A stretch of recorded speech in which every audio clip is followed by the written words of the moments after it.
Hello my dear students, welcome back to my YouTube channel English सीखे में। Guys, मैं आप लोगों के लिए फिर से एक नए वीडियो के साथ आई हूँ जिसमें मैं आपको आपके डेली यूज सेंटेंसेस का प्रैक्टिस करवाऊंगी। और ऐसा नहीं कि सिर्फ हिंदी से इंग्लिश या इंग्लिश से हिंदी प्रैक्टिस करके यानी कि बोल करके छोड़ दूंगी, बल्कि मैं साथ ही साथ टेंसेस के बारे में बताऊंगी। टेंस कहाँ पे यूज हुआ है, किस तरह से यूज हुआ है उसके बारे में, और उसे पहचानने का तरीका भी बताऊंगी। और साथ ही साथ जो हार्ड वर्ड मीनिंग्स है उसके बारे में भी हिंदी बताऊंगी, जिससे आप अपने इंग्लिश को आसानी से सीख सकेंगे। और गाइज, सिर्फ अपने सीखने या देखने से ही सिर्फ देखने से कोई फ़ायदा नहीं है। इसे जब तक आप यूज नहीं कीजिएगा तब तक इसे कोई फ़ायदा नहीं। इसलिए आपको जहाँ पे भी मौका मिलता है उसे प्रैक्टिस कीजिए और उसे बोलने का ट्राई कीजिए कि आप बोल सकते हैं। अगर आपके पास दोस्त नहीं है तो कोई बात नहीं, आप मिरर के सामने बोलिए, क्योंकि इससे कॉन्फिडेंट और भी ज़्यादा बिल्डअप होगा। तो आज का पहला सेंटेंस स्टार्ट करते हैं। आज का पहला सेंटेंस है, हम लोग एक मिशन पर काम करेंगे।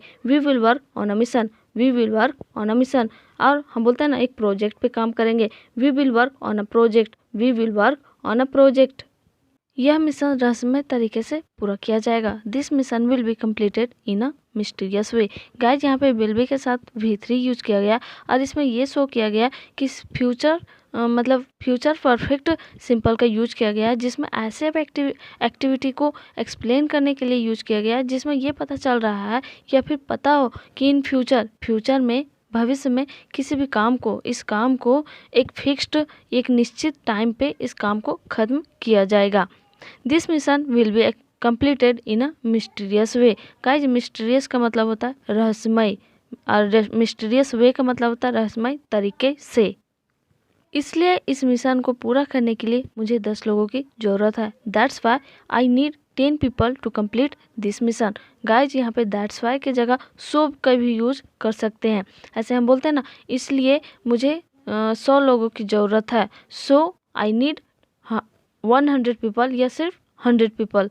गाइज, हम बोलते हैं ना, इस काम को पूरा करने के लिए मुझे 10 लोगों की ज़रूरत है, या फिर I need 10 people to complete this work, या फिर मुझे इस सामान को ले जाने के लिए मुझे 2 व्यक्तियों की ज़रूरत है। I need 2 people to carry this thing. जो हमारे रहस्यमय बातों को रहस्य ही रखेगा। Who will keep our secret things secret. जो हमारे रहस्यमय बातों को रहस्य ही रखेगा।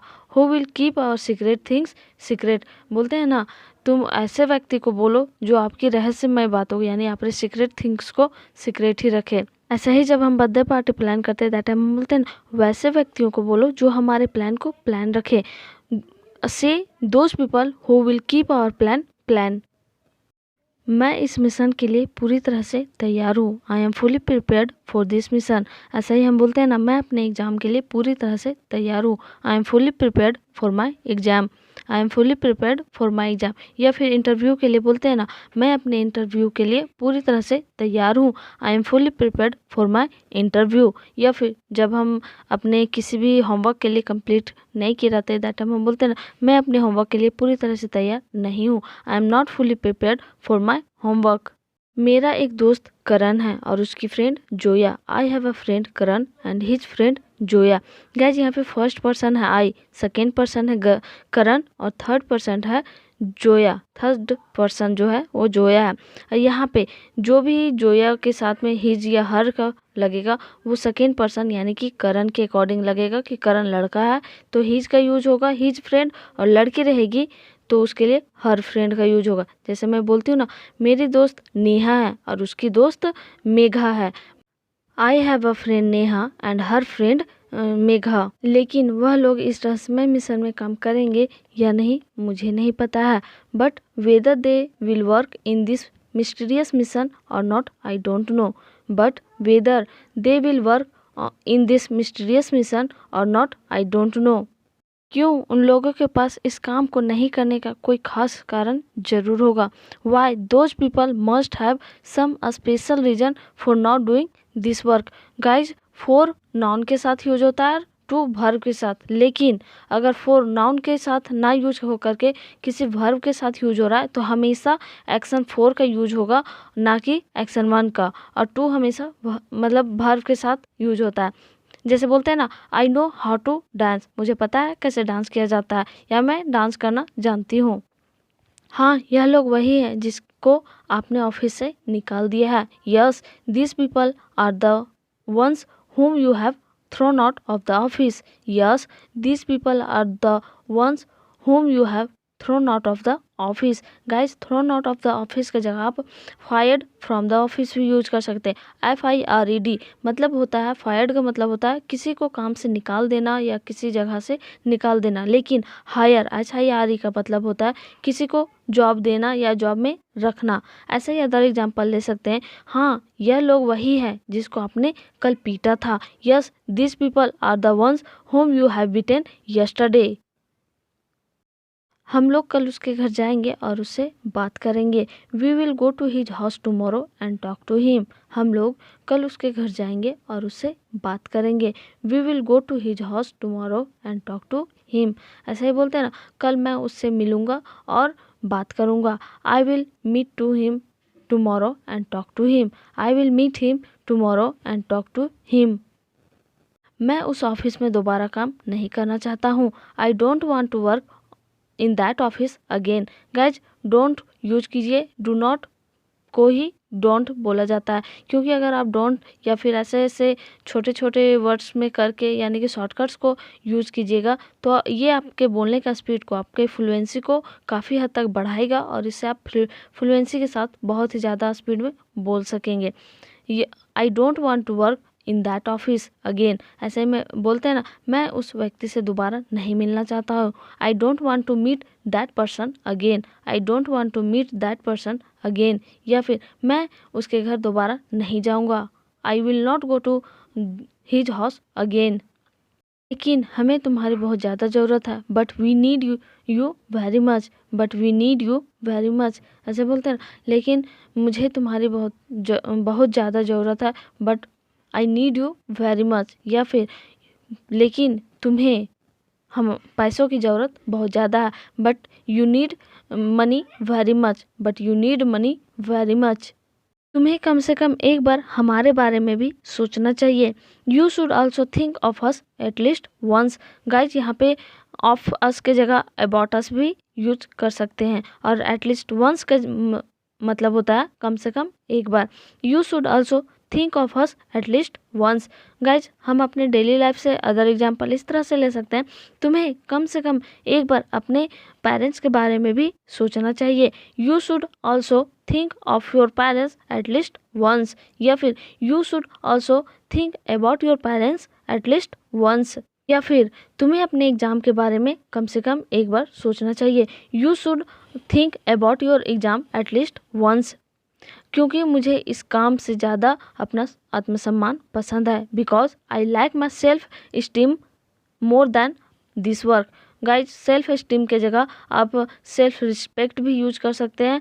सो कुछ भी यूज कीजिए, मीनिंग एक ही है। क्योंकि मुझे इस काम से ज़्यादा अपना आत्मसम्मान पसंद है। Because I like my self esteem more than this work. और यहाँ पे आपको दिख रहा होगा दैन। दैन और देन में अंतर होता है। THAN, दैन का मतलब होता है किसी चीज़ में तुलना करते हैं यानी कि कंपैरिजन करते हैं, दैट टाइम हम दैन का यूज करते हैं। और देन का मतलब होता है देन, तब, मतलब कि जब किसी टाइम के लिए हम बता रहे हैं उस टाइम देन का यूज करते हैं। ऐसे ही अदर एग्जांपल ले सकते हैं। मैं तुमसे लंबा हूँ। I am taller than you. I am taller than you. यह मिशन हमारे देश को बचाने के लिए चलाया जा रहा है। This mission is being run to save our country. Guys, यहाँ पे बीइंग के बारे में आपको लग रहा हो क्या है। Being is the present participle of the verb. और ये बीइंग का यूज कंटिन्यूअस फॉर्म में उसके साथ उपयोग मतलब यूज किया जा सकता है। बी का ऑल फॉर्म्स जो होता है इज, एम, आर, वाजवर होता है। गाइज, और बीइंग का एक और यूज होता है, जैसे हम बोलते हैं ना, तुम्हें डॉक्टर होने के नाते तुम्हें गरीबों की मदद करनी चाहिए। Being a doctor you should help poors. Being a doctor you should help poors. या फिर तुम्हें शिक्षक होने के नाते तुम्हें बच्चों को पढ़ाना चाहिए। Being a teacher you should teach students. Being a teacher you should teach students. मुझे यह काम करने का मन नहीं है, लेकिन मैं अपने देश को बचाने के लिए कुछ भी कर सकता हूँ। गाइज यहाँ पे फिर से हमारे सामने बहुत ज़्यादा लॉन्ग सेंटेंस है, तो इसको देख करके आपको डरना नहीं है, इसे आप फेस कीजिए, क्योंकि जितना आप डरिएगा उससे कोई फ़ायदा नहीं है, इसलिए थोड़ा थोड़ा करके इसे फेस करते जाइए। लाइफ वैसे ही हमारा बहुत बिग है, तो उसमें प्रॉब्लम से बहुत ज़्यादा क्रिएट होता है ना, तो देख के अगर हम अपने प्रॉब्लम से डर जाएं तो क्या हम अपना जीवन जी सकते हैं अच्छे से? नो। सेम वे हमें इस लंबे सेंटेंस को छोटे छोटे सेंटेंसेस में करके पढ़ना है। फर्स्ट सेंटेंस क्या है? मुझे यह काम करने का मन नहीं है। आई don't feel like doing this work. I don't feel like doing this work. लेकिन मैं अपने देश को बचाने के लिए कुछ भी कर सकता हूँ। But I can do anything to save my country. इसे आप पूरे एक सेंटेंस में पढ़ेंगे। मुझे यह काम करने का मन नहीं है, लेकिन मैं अपने देश को बचाने के लिए कुछ भी कर सकता हूँ। I don't feel like doing this work, but I can do anything to save my country. ऐसा ही हम बोलते हैं ना, मुझे खाने का मन नहीं है, लेकिन मैं तुम्हारे लिए खा लूँगा। आई don't feel like eating, but I will eat for you. मैं अपनी फ्रेंड जोया को भी अपने साथ ले आऊँगा। I will also bring my friend Zoya with me. ऐसे हम बोलते हैं, मैं अपने भाई को अपने साथ ले आऊँगा। मैं अपने भाई को भी अपने साथ ले आऊँगा। I will also bring my brother with me. I will also bring my brother with me. या फिर मैं मोहन को भी अपने साथ ले आऊँगा। I will also bring Mohan with me. I will also bring Mohan with me. हमारे बॉस ने एक रहस्यमय मिशन पर काम करने के लिए हमें बुलाया है। और boss has called us to work on a mysterious mission. और boss has called us to work on a mysterious mission. Guys, आप लोगों को लग रहा होगा कि हैज के बाद कॉल्ड का यूज़ किया गया है, तो कैसे किया गया? ये हैज का यूज इसलिए किया गया ये क्योंकि ये हैज जो है वो प्रेजेंट परफेक्ट टेंस का है, और ये बनाने का जो स्ट्रक्चर होता है, प्रेजेंट परफेक्ट टेंस का जो बनाने का स्ट्रक्चर होता है वो सब्जेक्ट प्लस हैव या has plus main verb plus object. और ये जो मेन वर्ब होता है वो एक्शन 3 और हैव और हैज के साथ हमेशा हमेशा मेन वर्ब 3 ही यूज होता है। और अदर एग्जांपल हम अपने डेली लाइफ से ले सकते हैं। जैसे हम बोलते हैं ना, हमारे टीचर ने हमें सारे क्वेश्चंस सॉल्व करने के लिए बुलाया है। और teacher has called us to solve all questions. और teacher has called us to solve all questions. आज कुछ खास है क्या? क्योंकि तुम बहुत खूबसूरत लग रही हो। Is there anything special today? Is there anything special today? Because you look so beautiful. या फिर ऐसे बोल सकते हैं, you are looking so beautiful. Guys, हम अपने डेली लाइफ में बोलते हैं ना, आज कुछ खास है क्या? क्योंकि तुम बहुत हंस रही हो। Is there anything special? Because you are laughing a lot. Because you are laughing a lot. Guys, I hope ये वीडियो आप लोगों को काफ़ी हेल्प कर रहा होगा। जो भी मैं बताती हूँ उन सेंटेंसेस को आप अपने डेली लाइफ में यूज़ करते होंगे और इससे कॉन्फिडेंट फील होता होगा। गाइज, ये सच बात है।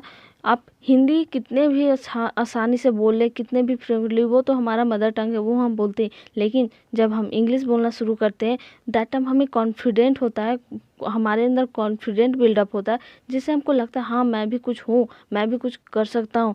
सो अगर आप इंग्लिश में परफेक्ट हो गए हिंदी के जैसा, तो आप बहुत ज़्यादा कॉन्फिडेंट होइएगा। इससे बहुत ज़्यादा फ़ायदा है। इसलिए जो भी मैं बताती हूँ, ट्राई कीजिए, उन सेंटेंसेस को बोलिए और मेरे कमेंट बॉक्स में भी कमेंट कीजिए उन सेंटेंसेस को, जिससे आपको ज़्यादा टाइम और एक्स्ट्रा में देना ना पड़े। तो नेक्स्ट सेंटेंस की ओर बढ़ते हैं। हम लोग सिर्फ काम का बात करें तो ज़्यादा अच्छा होगा। It would be better if we only talk about our work. या फिर अबाउट वर्क। गाइज, हम बोलते हैं ना, यह अच्छा होगा कि अगर हम लोग सिर्फ काम पे ध्यान दें। It would be better if we concentrate on our work. It would be better if we concentrate on our work. अब हमारा मुख्य उद्देश्य अपने काम को अंजाम देना है। गाइज, अंजाम देने का मतलब होता है काम को सही सलामत से फिनिश करना और उसमें सक्सेसफुल भी होना। Now our main objective is to carry out our work. Now our main objective is to carry out our work. ऐसे हम बोलते हैं ना, अब हमारा मेन मकसद है, यानी मेन उद्देश्य है, हमें अपने एग्ज़ाम में पास होना है। Now our main objective is to pass in our exam. Now our main objective is to pass in our exam. Stadium में तो पूरा भीड़ है, हम उस व्यक्ति को कैसे पहचानेंगे? There is a whole crowd in the stadium. How will we recognize that person? There is a whole crowd in the stadium. how will we recognize that person? Guys, crowd का मतलब होता है भीड़ और रिकॉग्नाइज का मतलब होता है पहचान करना, किसी को पहचानना। ऐसे ही हम बोलते हैं ना, यहाँ तो पूरा चारों ओर भीड़ है, मैं अपने दोस्त को कैसे पहचानूंगा? There is whole crowd here, how will I recognize my friend? There is whole crowd here, how will I recognize my friend? हाल उसके बारे में चिंता मत करो और इस मैच का आनंद लो। ऐसे हम बोलते हैं ना, फिर से एक नया सेंटेंस आ गया है, बहुत लंबा है, तो पैनिक नहीं होना है, फिर से डरना नहीं है, इसे थोड़े थोड़े करके पढ़ते हैं। फिलहाल उसके बारे में मत सोचो, यानी मत चिंता करो। For now don't worry about that, for now don't worry about that, और इस मैच का आनंद लो and enjoy this match and enjoy this match. ऐसे हम बोलते हैं ना, फिलहाल उसके बारे में चिंता मत करो और आइसक्रीम खाओ। For now don't worry about that and eat ice cream. वह जो व्यक्ति सिगरेट पी रहा है वह वही मेन लीडर है। The person who is smoking the cigarette is the main leader. Guys, इस वीडियो में आगे बढ़ने से पहले मैं आप लोगों से रिक्वेस्ट करती हूँ, जो भी सिगरेट पीते हैं वो ना पिए, क्योंकि आपके पीने से आपका नुकसान तो है, साथ में आपके आस पड़ोस में, आपके आस पड़ोस में जो बच्चे हैं, आपके फैमिली, उन लोगों को भी काफ़ी प्रॉब्लम्स का मतलब प्रॉब्लम्स फेस करना होगा। इससे होगा कि आपका जो सेविंग होगा वो भी ख़त्म, मतलब अन्य तरफ, चारों तरफ से अगर आप घूम के देखिएगा तो सिर्फ सिगरेट आपको 10 से 12 रुपए के आसपास में मिलेगा, लेकिन पूरा लाइफ 10-12 रुपए में ही आपका बर्बाद हो जाएगा, आपके लाइफ के साथ साथ आपके फैमिली का भी। सो रिक्वेस्ट, आप लोग ना पिए और किसी और को भी पीने का सलाह ना दें। The person who is smoking the cigarette is the main leader. Guys, हम अपने डेली लाइफ में बोलते हैं ना, वो जो रेड शर्ट में है वही राम है, यानी कि वो जो व्यक्ति रेड शर्ट में है वही राम है। The person who is in red shirt he is Ram. The person who is in red shirt he is Ram. या फिर वो जो दूर खड़ा है, who is standing far away he is my friend, वह मेरा दोस्त है। हमें उसका पीछा करना चाहिए क्योंकि आगे का रास्ता हमें वही दिखाएगा। We should follow him because he will show us the way ahead.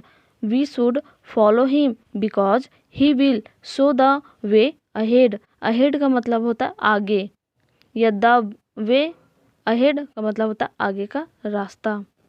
तुम मेरी नज़रों से कभी नहीं बच सकते हो, तुम मेरी नज़रों से कभी नहीं बच सकते हो।